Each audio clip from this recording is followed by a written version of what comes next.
The ancient Mediterranean world was a cauldron of competing empires and clashing cultures. Few conflicts resonated through history like the Punic Wars. These three struggles between Rome and Carthage shaped Western civilization. Rome, a rising power, was fueled by ambition and glory. Carthage, a maritime superpower, built its wealth on trade. Their clash was inevitable, a struggle for supremacy on land and sea. The First Punic War erupted over control of Sicily.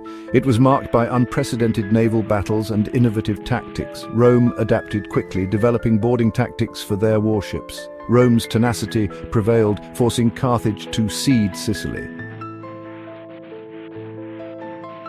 Hannibal's campaigns in Italy became the stuff of legend. His tactical brilliance and the ferocity of his troops, particularly his Numidian cavalry, inflicted a series of crushing defeats on Roman legions, most famously at the Battle of Cannae in 216 BC. For over a decade, Hannibal roamed Italy, a constant threat to Rome itself. However, despite his battlefield successes, Hannibal was unable to deliver a decisive blow against Rome. He lacked the resources to take Rome directly, and his attempts to peel away Roman allies through diplomacy met with limited success. Rome, demonstrating the resilience and determination that would become its hallmark, regrouped. They adopted a strategy of attrition, avoiding direct confrontations with Hannibal's main force while gradually wearing down his army and retaking lost territory. In a bold counterstroke, a Roman army landed in North Africa, threatening Carthage itself. This forced Hannibal to return to Africa, where he was finally defeated by the Roman general Scipio Africanus at the Battle of Zama in 202 BC. Carthage, exhausted and facing overwhelming Roman might, was forced to accept a humiliating peace treaty. The Treaty of Audacious, which concluded the Second Punic War, stripped Carthage of its overseas possessions, crippled its navy, and imposed crippling war indemnities. Once a proud empire, Carthage was reduced to a shadow of its former self, its fate now intertwined with the whims of Rome. The treaty contained a clause that would prove particularly fateful. Carthage was forbidden from waging war without Rome's permission. This effectively made Carthage a client state of Rome, subject to the whims of the Roman Senate. While Rome emerged from the Second Punic War as the dominant power in the Western Mediterranean, the memory of Hannibal's campaigns and the near-death experience he had inflicted upon them left a deep scar on the Roman psyche. The name Hannibal became synonymous with existential threat, a boogeyman used to stoke fear and justify aggressive policies. In the decades that followed, a narrative began to take hold in Rome, a narrative that portrayed Carthage as a resurgent threat, a viper in Rome's bosom just waiting for the right moment to strike. This narrative, fueled by political opportunism and a deep-seated fear of Carthaginian revival, would ultimately pave the way for the Third Punic War. The seeds of the Third Punic War were sown in the ashes of the Second. Rome, having tasted vulnerability, developed a deep-seated fear of Carthage's resurgence. This fear was not entirely unfounded. Carthage, despite its losses, remained a wealthy and populous city, its strategic location and trading networks giving it the potential to rebuild its power. However, the greatest danger to Carthage lay not in its actual strength, but in the perception of its potential threat.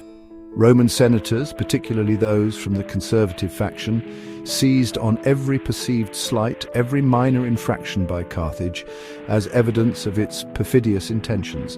Leading the charge against Carthage was Cato the Elder, a veteran of the Second Punic War and a staunch advocate for Carthage's destruction. Cato, a skilled orator and master of political maneuvering, made it his personal mission to ensure that Rome would never again face a threat from Carthage. He ended every speech, regardless of the topic, with the now infamous phrase, Carthago delenda est. Carthage must be destroyed. This relentless propaganda campaign, fueled by fear and ambition, gradually shifted Roman public opinion in favor of war. Section 5. The Hawks take flight. By the mid-2nd century BC, the political climate in Rome had become increasingly hostile towards Carthage. The pro-war faction, led by figures like Cato, held sway in the Senate, their voices amplified by the simmering fear of a Carthaginian resurgence. Carthage, for its part, found itself caught in a deadly game of geopolitical chess, its every move scrutinized and misinterpreted by a suspicious and increasingly hostile Rome. When Carthage, acting within the confines of the treaty, defended itself against aggression from its neighbor Numidia, Rome seized upon it as a pretext for war. In 149 BC, despite desperate pleas for peace from Carthage, the Roman Senate declared war. A massive Roman army, led by the consuls Lucius Manilius and Marcus Manlius, landed in North Africa, their objective clear: the complete and utter destruction of Carthage. The Third Punic War had begun, a war driven not by strategic necessity or a clash of empires, but by fear, paranoia, and the insatiable ambition of a rising power determined to eliminate any potential rivals. Section 6. The Walls of Carthage. The Third Punic War, in stark contrast to the epic scope of the first two, was a one-sided affair from the outset. Rome, fueled by decades of simmering resentment and a determination to erase Carthage from the map, brought the full weight of its military might to bear. Carthage, caught completely off guard and desperately outmatched, was forced to rely on hastily assembled defenses and the courage of its citizens. The Roman army, under the command of Scipio Aemilianus, the adopted grandson of Scipio Africanus, laid siege to the city. For 3 long years, Carthage resisted with a tenacity that belied its desperate situation. The Carthaginians, led by the general Hasdrubal, fought with the courage of the damned, repelling Roman assaults and launching daring counterattacks. They melted down statues and precious metals to forge weapons, even resorting to using the hair of their women to make ropes for their war machines. Their ingenuity and determination bought them precious time, but the outcome of the siege was never in doubt. Section 7. A city in flames. In the spring of 146 BC, the Roman legions finally breached the walls of Carthage, pouring into the city in a torrent of steel and fury. What followed was a week of unimaginable carnage and destruction. House-to-house fighting raged through the streets, each building transformed into a fortress, every inch of ground contested with desperate ferocity. The Carthaginians, though outnumbered and outmatched, fought with the courage born of despair, their resistance only stiffening as the Roman noose tightened. Yet against the relentless Roman advance, there could be only one outcome. The city, once a beacon of commerce and culture, was systematically put to the torch. Temples and palaces burned, their grandeur consumed by flames.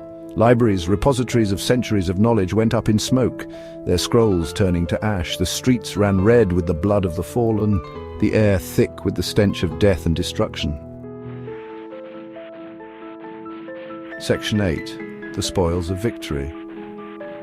With the fall of Carthage, Rome stood triumphant. The city that had once posed an existential threat to Roman power was no more. Its people enslaved, its culture obliterated, its very name erased from the map. The Roman Senate decreed that the ground where Carthage once stood should be salted, a symbolic gesture intended to ensure that nothing would ever grow there again.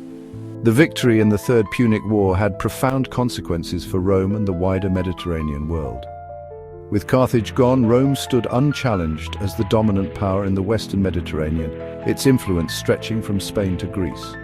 The war also marked a turning point in Rome's internal development. The influx of wealth and slaves from the conquered Carthaginian territories enriched the Roman elite, but also exacerbated social tensions and contributed to the decline of the Roman peasantry, a development that would have long-term consequences for the Roman Republic. Moreover, the ruthless efficiency with which Rome had prosecuted the war, culminating in the utter destruction of Carthage, sent a chilling message to the rest of the Mediterranean world.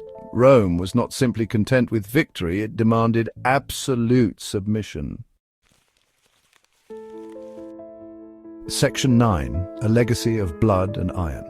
The Third Punic War casts a long shadow over history. It stands as a stark reminder of the cyclical nature of conflict and the devastating consequences of unchecked ambition. The war solidified Rome's reputation for military prowess and ruthlessness, shaping its brutal foreign policy. The destruction of Carthage served as a cautionary tale, a testament to the brutal realities of ancient warfare. Yet amidst the ashes, the memory of Carthage endured. Its fate and tragic demise resonated through history, inspiring writers and philosophers. The story of the Third Punic War is one of courage, cruelty, ambition and despair. It forces us to confront uncomfortable truths about humanity and our past. As we look back, we ponder the enduring questions it raises. If you found this exploration of history illuminating, please like, share, and subscribe to our channel for more insightful content. Let us continue to learn from the past together.